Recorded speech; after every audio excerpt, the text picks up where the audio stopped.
That was Sean Caleb's reporting. For more on the tensions along the Korean Peninsula, let me turn to Jim Walsh. He's an international security expert, also a research associate at MIT. Jim, welcome. Good to be with you, Asiye. So I want to begin with China. China's role, of course, is considered key here. And we heard from a Chinese military advisor who warned Beijing must be prepared for war on the Korean Peninsula. Jim, are we any closer to war here?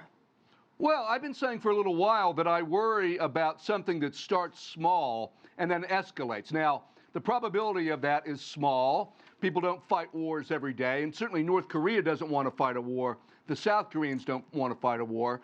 But with all the changes that have taken place over the last couple of years in military doctrine, it's more likely. It's still unlikely, but it's more likely than it used to be. But Jim, what is different? This is not the first time Pyongyang has conducted nuclear tests or fired missiles. They've been doing this for years. So why it seems like it's taken on a whole added urgency here?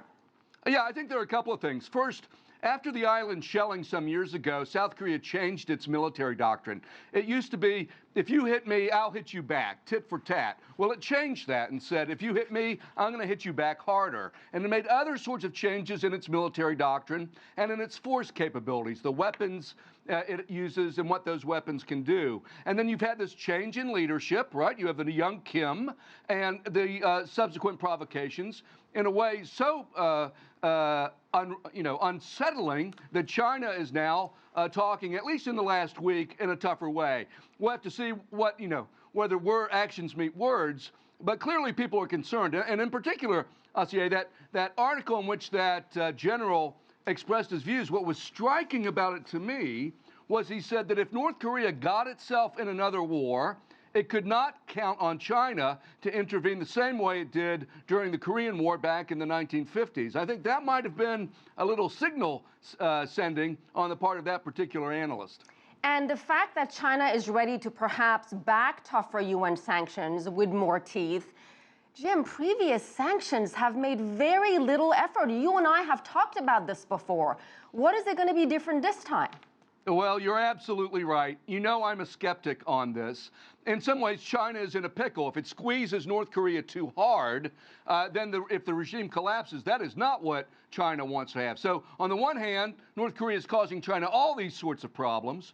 On the other hand, if it tries to pressure too much, it might have even more problems. My own view, Asiye, and I recently finished a study for the MacArthur Foundation on sanctions in North Korea. There are some things that China can do.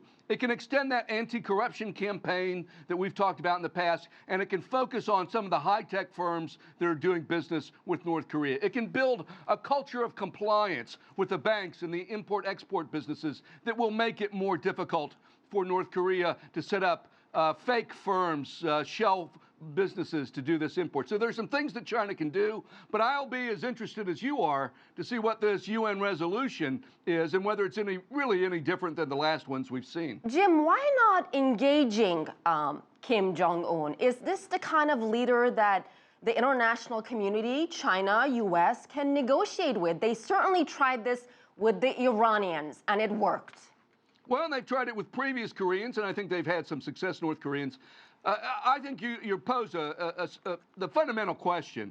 China has certainly supported negotiations for a long time, but it takes two to tango, Asiye, and so the North Koreans have to be willing to negotiate. But as I've said to my American friends here, sanctions alone are not going to solve this problem. You need a political strategy that is married to sanctions, and that means at some point you have to engage the North Koreans and let them find a path out of this that doesn't involve nuclear weapons. But it's not clear the North Koreans are ready to have that conversation yet. I'm in favor of it, but, again, everyone has to be willing to participate. You're absolutely right about that. Jim Walsh, thank you so much, sir, for your time.